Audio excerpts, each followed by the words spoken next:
जय Hind all of you.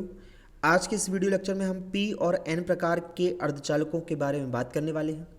जैसे कि आप सभी को पता है कि इससे पहले का जो वीडियो है जिसका टाइटल था अर्धचालक क्या हैं, यानी कि सेमीकंडक्टर्स क्या हैं, उस वीडियो में किसी टेक्निकल प्रॉब्लम की वजह से वह वीडियो पूरा नहीं हो पाया था, तो उसी के बचे हुए टॉपिक इस वीडियो में कवर कराए गए हैं। तो यदि आपने उस वीडियो को पूरा नहीं देखा है तो आप उसे एक बार जाके देख लें और फिर इसके बाद इस टॉपिक को यहाँ पर कंप्लीट कर सकते हैं। लेकिन यदि आप इसे कंटिन्यू करना चाहते हैं तो कोई प्रॉब्लम नहीं है, क्योंकि मैं यहाँ पर उस वीडियो का बेसिक बताते हुए शुरुआत करूँगा।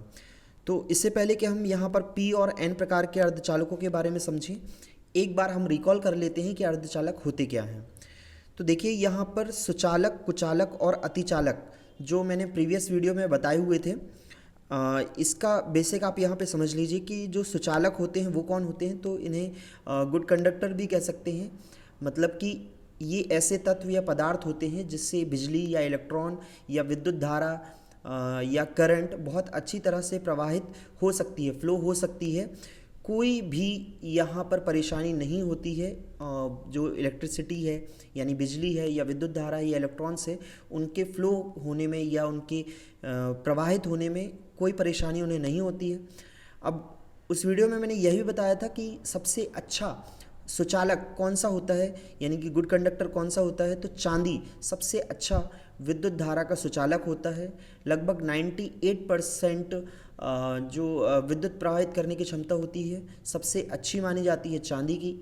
और उसके बाद दूसरा था तांबा, जो कि 90% लगभग कैपेबल होता है यहाँ पे इलेक्ट्रिसिटी या इलेक्ट्रॉन्स को फ्लो करने में। तो काफ़ी अच्छे माने जाते हैं चांदी और तांबे जो विद्युत धारा है उसको प्रवाहित करने में। लेकिन यहाँ पे आपको समझना है कि चांदी महंगी होने के कारण उसका उपयोग थोड़ा कम होता है अपेक्षाकृत। अगर हम बात करें तांबे की तो तांबा का उपयोग ज़्यादा होता है। आपने कभी भी मोटर की वाइंडिंग वगैरह देखी होगी तो जनरली ये तांबे के तारों से यानी वायर से ही बनाई जाती है। वहीं इसके बाद हम बात करें कुचालकों के बारे में, तो कुचालक क्या होते हैं, तो नाम से समझ में आ रहा होगा, ये ऐसे तत्व या पदार्थ होते हैं जिससे विद्युत धारा प्रवाहित नहीं हो सकती है।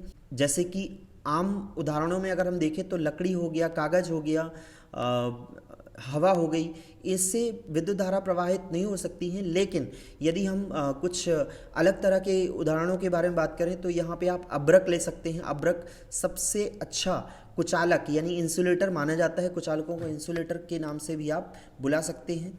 इसके अलावा एस्बेस्टस, बेकेलाइट आदि भी यहाँ पे कुचालकों के अन्य उदाहरण हैं।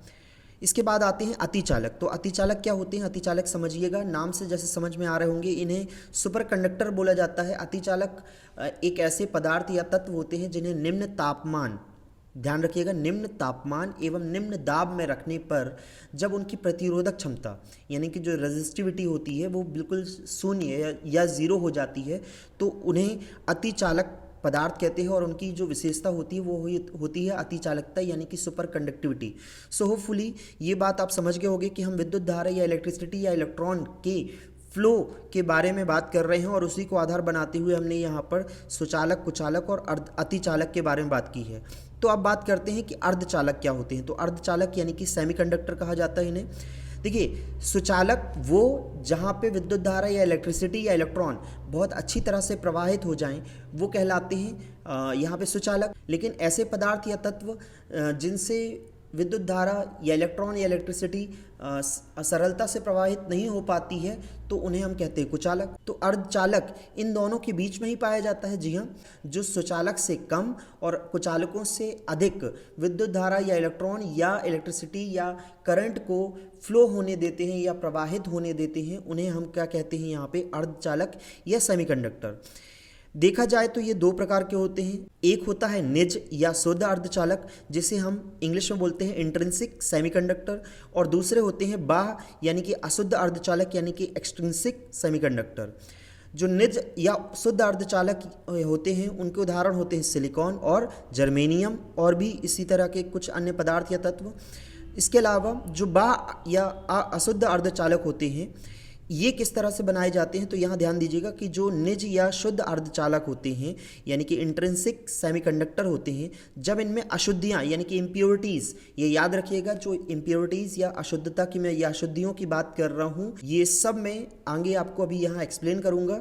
तो सिर्फ यहाँ पे याद रख लीजिएगा कि जब निज या शुद्ध अर्धचालकों में अशुद्धियाँ मिला दी जाती हैं तो वो किसका रूप धारण कर लेती हैं, बाह्य या अशुद्ध अर्धचालकों का या एक्सट्रिंसिक सेमीकंडक्टर का।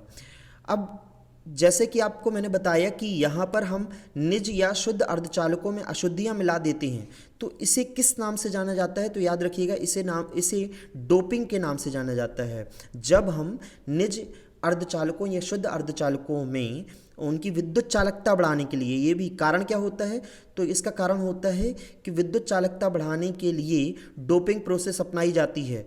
और ऐसा इसलिए किया जाता है क्योंकि निज अर्धचालकों की जो चालकता होती है वो अपेक्षाकृत कम होती है और इसकी विद्युत चालकता बढ़ाई जा सकती है यदि उन अर्धचालकों में क्या मिला दिया जाए, तो यहाँ पर अशुद्धियाँ मिला दी जाएं। ये अशुद्धियाँ क्या है, मैं बार बार बता रहा हूँ कि मैं इसको आगे बताऊँगा।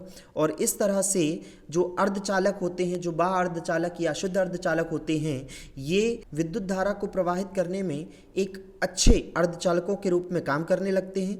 इसीलिए इनका विकास और इनका प्रयोग काफ़ी अधिक मात्रा में किया जाता है। अब यदि हम बात करें बाह्य यानी कि अशुद्ध अर्धचालकों के बारे में, यानी कि एक्सट्रिंसिक सेमीकंडक्टर के बारे में, तो ये दो प्रकार के होते हैं। एक होता है एन प्रकार का अर्धचालक और एक होता है पी प्रकार का अर्धचालक। अब इनके नाम कैसे ये दिए गए हैं कि जो एन प्रकार के अर्धचालक और पी प्रकार के अर्धचालकों के अलग अलग नाम से जाने जा रहे हैं, तो इसके लिए वही बेसिक आपको दोबारा समझना होगा। जैसे कि हमने देखा कि जो बाह्य अर्धचालक होते हैं वो निज और शुद्ध अर्धचालकों में जब अशुद्धियाँ मिला दी जाती हैं तो उसके द्वारा यहाँ पर ये बाह्य या अशुद्ध अर्धचालक बनाए जाते हैं। तो सबसे पहले हम यहाँ देखते हैं एन प्रकार के अर्धचालकों को। तो जैसे कि आपको पता है कि जो निज और शुद्ध अर्धचालक हैं उनमें अशुद्धियाँ मिलाई जाती हैं। तो निज और शुद्ध अर्धचालकों की यदि मैं बात करूं तो इनमें सिलिकॉन और जर्मेनियम आते हैं। अशुद्धियों की मैं बात करूं तो अशुद्धियों के रूप में मिलाए जाते हैं यहाँ पे एन प्रकार के अर्धचालकों के लिए पंच संयोजी तत्व। यहाँ याद रखिएगा कि जब मैं एन टाइप सेमीकंडक्टर की बात कर रहा हूँ या एन प्रकार के अर्धचालकों की बात कर रहा हूँ, तो जब इन निज या शुद्ध अर्धचालकों में यानी कि इंट्रिंसिक सेमीकंडक्टर में जो कि सिलिकॉन या जर्मेनियम हो सकते हैं, उनमें जब हम पंच संयोजी तत्व यानी कि पेंटावेलेंट एलिमेंट मिलाते हैं तो ये कौन से प्रकार के अर्धचालक बनते हैं, एन प्रकार के अर्धचालक। और जो पंच संयोजी तत्व या पेंटावेलेंट एलिमेंट होते हैं ये कौन कौन से होते हैं, तो आर्सेनिक, एंटीमनी, फॉस्फोरस। जी हाँ, इनको जब इनमें मिलाएंगे निज या शुद्ध अर्धचालकों में तो इससे जो अर्धचालक बनेगा वो एन प्रकार का अर्धचालक होगा। तो ये बहुत अच्छे से याद रखिएगा। अब इसे हम एक डायग्राम के तहत समझ सकते हैं। आप यहाँ पे देख रहे होंगे, यहाँ ये आपको दिखाई दे रहा है सिलिकॉन। देखिए जैसे कि मैंने आपको यहाँ पर बताया था ये सिलिकॉन है। एस और आई को आप देख रहे हैं यहाँ पर, यही एस आई यहाँ पे सिलिकॉन को प्रेजेंट कर रहा है यहाँ पे। इसके अलावा जो अशुद्धियों में हमने पंच संयोजी तत्व देखे थे, उन पंच संयोजी तत्व में से हमने यहाँ पर एक एग्जाम्पल लिया है एंटीमनी। अब ये पंच संयोजी तत्व क्या होते हैं, तो पंच संयोजी को समझने के लिए हम यहाँ पर एक उदाहरण से समझेंगे। यहाँ पर देखिए, यहाँ पे मैं मान लेता हूँ कि यहाँ पे कोई एक ये एटम है यहाँ पर। अब इस एटम यानी कि इस परमाणु के पास जो इलेक्ट्रॉन्स की संख्या है, मान के चलिए ये यहाँ पे कितनी है, यहाँ पे तो 5 है। कितनी है, देखिए 1 2 3 4 5, तो इसे कहेंगे हम पंच संयोजी तत्व। समझ में आया। लेकिन यदि मैं यहाँ पे बात करूँ कि किसी परमाणु, मान के चलो ये कोई परमाणु है और किसी परमाणु के पास 1 2 3 4 इलेक्ट्रॉन हैं, तो इसे हम कहेंगे 4 संयोजी तत्व। समझ में आ रहा है। फिर इसके अलावा यदि मैं बात करूँ कि किसी परमाणु के पास यदि 1 2 3 यहाँ पे इलेक्ट्रॉन हैं, तो ये कहलाएंगे आपके त्रिसंयोजी तत्व। तो आप इस तरह से समझ सकते हैं कि किसी भी पदार्थ या तत्व के पास जितने भी इलेक्ट्रॉन होते हैं लेन देन करने के लिए, समझ रहे हैं आप, यहाँ पे किसी भी पदार्थ या तत्व के परमाणु के पास जितने भी इलेक्ट्रॉन्स होते हैं लेन देन करने के लिए, बॉन्डिंग बनाने के लिए, संयोजन करने के लिए, तो वो उस क्रम के अनुसार संयोजी तत्व कहलाते हैं। जैसे कि मैंने यहाँ पे आपको एग्जाम्पल दिया आर्सेनिक, एंटीमनी और फॉस्फोरस। मतलब इन तत्वों के पास ऐसे 5 इलेक्ट्रॉन हैं जो बॉन्ड बना सकते हैं। अब आपके माइंड में ये आ रहा होगा कि यदि ये 5 इलेक्ट्रॉन धारण करते हैं या 5 इलेक्ट्रॉन से बॉन्ड बना सकते हैं तो सिलिकॉन और जर्मेनियम के पास कितने बॉन्ड हैं। तो आपको यहाँ पे समझना होगा कि सिलिकॉन और जर्मेनियम के पास, या जो भी मैं कह सकूँ कि यहाँ पे निज या शुद्ध अर्धचालक यहाँ पे मैंने बताए हैं, उनके पास 4 इलेक्ट्रॉन्स होते हैं, यानी कि ये 4 संयोजी तत्व होते हैं, 4 संयोजी वाले पदार्थ होते हैं, जिससे ये किसी दूसरे पदार्थ या तत्व के साथ बॉन्ड बना सकते हैं। तो यहाँ पे देखिए, ये आपको यहाँ एक डायग्राम दिखाई दे रहा है जो कि n प्रकार के अर्धचालकों का डायग्राम है।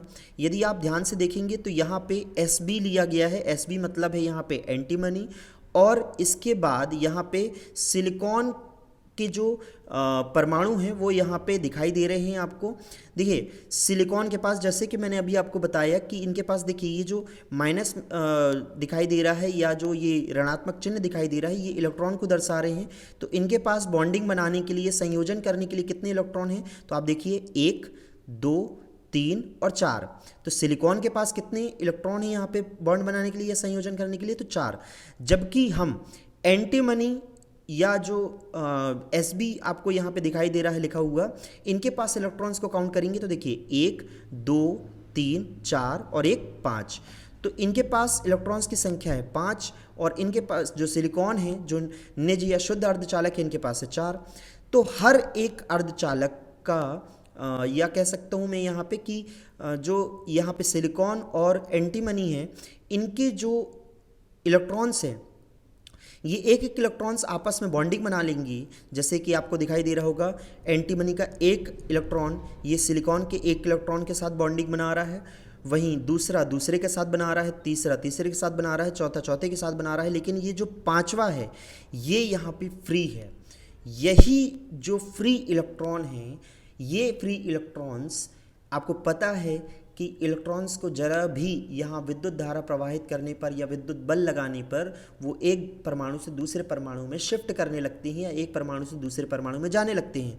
तो यदि आपने मेरा पहला लेक्चर, जो बेसिक लेक्चर है कि इलेक्ट्रॉनिक्स क्या है, वो देखा होगा, तो आपको बहुत अच्छे से यहाँ पे याद आ रहा होगा कि यदि इलेक्ट्रॉन्स यहाँ फ्री है तो जब इसके ऊपर कोई इलेक्ट्रिकल बल आरोपित किया जाएगा, यानी कि फोर्स अप्लाई किया जाएगा, इलेक्ट्रिकल फोर्स अप्लाई किया जाएगा, तो आप समझिए कि ये इलेक्ट्रॉन क्या करने लगेगा, मूव करने लगेगा, एक स्थान से दूसरे स्थान पे जाने लगेगा।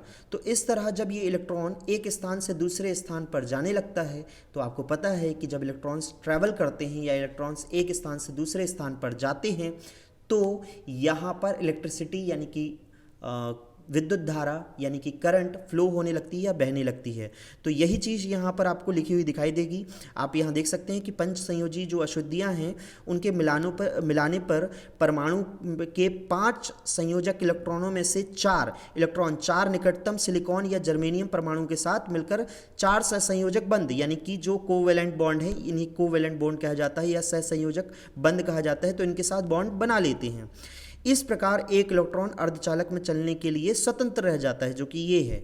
तो जब ये स्वतंत्र रह जाता है तो वो क्या करता है, यह इलेक्ट्रॉन अर्धचालक में आवेश वाहक का कार्य करता है। इस प्रकार अर्धचालक में मुक्त इलेक्ट्रॉनों की संख्या बढ़ जाने से उसकी चालकता क्या हो जाती है, बढ़ जाती है। तो ये जो इलेक्ट्रॉन हैं, यही n प्रकार के अर्धचालकों में जो विद्युत वाहक है या विद्युत चालकता है, उसे बढ़ाने का काम करता है।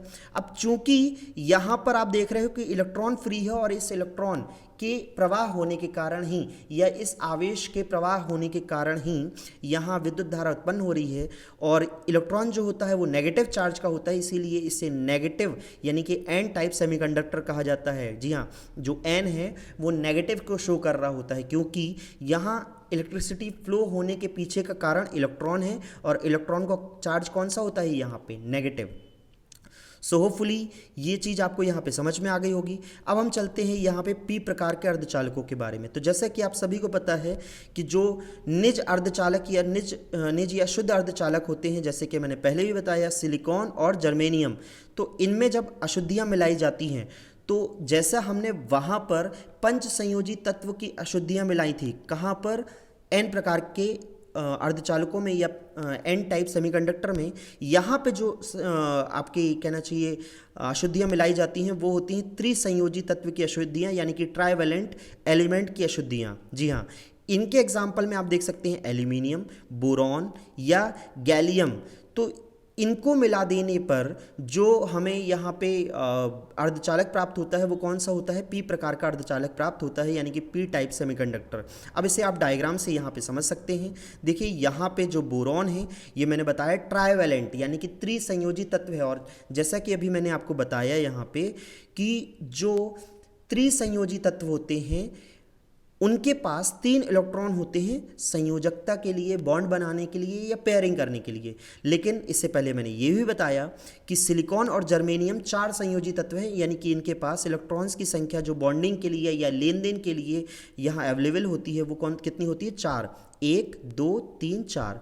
अब देखिए यहाँ पे कि बोरॉन के पास है 3 और सिलिकॉन जो कि निज या शुद्ध अर्धचालक है उनके पास होती है इलेक्ट्रॉन्स की संख्या 4। तो एक इलेक्ट्रॉन्स दूसरे से यहाँ पेयरिंग या बॉन्ड बना रहा है, कोवेलेंट बॉन्ड बना रहा है, दूसरा दूसरे से बना रहा है, तीसरा तीसरे से बना रहा है। लेकिन यहाँ पर बोरॉन के पास कोई भी इलेक्ट्रॉन्स नहीं है, और जब इलेक्ट्रॉन्स नहीं है तो यहाँ पे पाया जाएगा एक होल, या हिंदी में हम इसे कहेंगे कोटर। तो ये जो कोटर होता है ये धन आवेश का होता है। बहुत अच्छे से समझिएगा कि ये कौन से आवेश का होता है, धन आवेश। अब चूंकि ये धन आवेश का है तो धन आवेश हमेशा ऋणात्मक आवेश को यहाँ क्या करता है, अपनी तरफ अट्रैक्ट करता है। तो यहाँ आपके समझना है कि ये जो कोटर है या होल है ये किसी दूसरे परमाणु के जो इलेक्ट्रॉन्स होंगे उसे अपनी तरफ क्या करेगा, यहाँ पर आकर्षित करेगा, और इसी वजह से जो इलेक्ट्रॉन्स हैं वो इस कहना चाहिए क्रिस्टल में एक स्थान से दूसरे स्थान में ट्रैवल करने लगेंगे। अब इलेक्ट्रॉन अगर ट्रैवल करेंगे तो आपको फिर वही, अगर मैं जैसे कि मैंने अभी आपको पहले बताया कि इलेक्ट्रॉन्स के ट्रैवल करने पर या इलेक्ट्रॉन्स के एक स्थान से दूसरे स्थान पर जाने पर विद्युत धारा उत्पन्न होती है। तो इसी तरह से इस क्रिस्टल में भी या इस प्रकार के पी प्रकार के अर्धचालक में भी यहाँ पर क्या बहने लगेगी, तो इलेक्ट्रिसिटी। लेकिन जो एन टाइप का सेमीकंडक्टर था उसमें इलेक्ट्रॉन्स के कारण इलेक्ट्रिसिटी फ्लो हो रही थी, लेकिन यहाँ पर कारण है होल यानी कि कोटर जो कि धन आवेशित है, और इसीलिए इसे हम पॉजिटिव चार्ज कह सकते हैं, और इसी कारण से इसे पी टाइप या पॉजिटिव टाइप सेमीकंडक्टर कहा जाता है। देखिए यहाँ पे लिखा हुआ है कि त्रिसंयोजी अशुद्धियाँ, जो कि बोरॉन में मैंने बताया, बोरॉन के पास कितने हैं, त्रिसंयोजन करने के लिए 3 इलेक्ट्रॉन है, 1 2 और 3। तो त्रिसंयोजी अशुद्धियाँ के 3 संयोजक इलेक्ट्रॉन निकटतम सिलिकॉन या जर्मेनियम के परमाणुओं के साथ मिलकर, जैसे कि आपको यहाँ दिखाई दे रहा होगा 1 2 और 1 ये 3, तो इन इलेक्ट्रॉनों के साथ मिलकर सहसंयोजक बंध यानी कि कोवेलेंट बॉन्ड बना लेते हैं। परंतु अर्धचालक सिलिकॉन या जो जर्मेनियम है उनका एक इलेक्ट्रॉन सहसंयोजक बंध नहीं बना पाता। कैसे नहीं बना पाता, क्योंकि इसके पास चौथा इलेक्ट्रॉन होता है, लेकिन बोरॉन के पास तो क्या होता है, होल या कोटर। जब वह नहीं बना पाता तो क्या होता है, तो इस प्रकार पदार्थ में त्रिसंयोजी तत्व परमाणु के एक और रिक्त स्थान या कोटर रह जाता है, जो कि यहाँ पे आपको दिखाई दे रहा है। इसके पास बगल के परमाणु से एक इलेक्ट्रॉन आ जाता है, जैसे कि मैंने आपको बताया कि इलेक्ट्रॉन को ये अपनी ओर आकर्षित करेगा, और जब इलेक्ट्रॉन इसके पास आ जाता है जिससे उस परमाणु में एक स्थान रिक्त होकर कोटर बन जाता है। अतः इस प्रकार विद्युत प्रवाह कोटरों की गति के कारण होता है। अब यहाँ समझना है कि यहाँ तो सिर्फ एक होल दिखाई दे रहा है, सोचिए कितना बड़ा क्रिस्टल होगा और कितने सारे इलेक्ट्रॉन्स को अपनी तरफ अट्रैक्ट करेगा, और कितने ही नए होल बनेंगे, फिर वो नए इलेक्ट्रॉन्स को अपनी तरफ अट्रैक्ट करेंगे। तो जब इस तरह से इलेक्ट्रॉन्स को अट्रैक्ट किया जाएगा धन आवेशित यानी कि यहाँ पॉजिटिव चार्ज्ड होल्स या कोटर के द्वारा, तो इस वजह से इलेक्ट्रिसिटी फ्लो होगी, और पॉजिटिव चार्ज के होने के कारण या इस होल या कोटर के धन आवेशित होने के कारण इसे पी टाइप सेमीकंडक्टर कहा जाता है, क्योंकि इसी धन आवेशित कोटर के कारण ही इलेक्ट्रिसिटी फ्लो हो रही है या इलेक्ट्रॉन फ्लो हो रहे हैं। सो होपफुली आपको ये एन टाइप और पी टाइप सेमीकंडक्टर के बारे में बेसिक चीज़ें समझ में आई होंगी। इससे बहुत ज़्यादा डेप्थ में जाने की ज़रूरत नहीं है, और इसके जो आगे का टॉपिक है जैसे कि पी एन जंक्शन डायोड, जो कि मैंने पहले भी आपको जो वीडियो लेक्चर हुए थे पहले वाले, तो मैंने बताया था वहाँ पे निर्वात नली के द्वारा डायोड और ट्रायोड बनाए गए थे। यहाँ पर जो डायोड है इसे पी और एन टाइप के जो सेमीकंडक्टर हैं उन्हें मिलाकर बनाया जाएगा, जिसका उपयोग आज के समय पे सबसे ज़्यादा होता है। और जैसा कि आपने सुना होगा कि सिलिकॉन का उपयोग किया जाता है यहाँ पे इंटीग्रेटेड सर्किट वगैरह या जो भी इलेक्ट्रॉनिक आइटम है उनको इस्टेब्लिश करने में। तो आपके लिए ये टॉपिक बहुत ही ज़्यादा इंपॉर्टेंट होने वाले हैं। सो होपफुली यहाँ पे ये सारे फैक्ट्स आपको समझ में आए होंगे। आज के लिए इस वीडियो में इतना ही, मिलते हैं नेक्स्ट वीडियो में, तब तक के लिए जय हिंद जय भारत।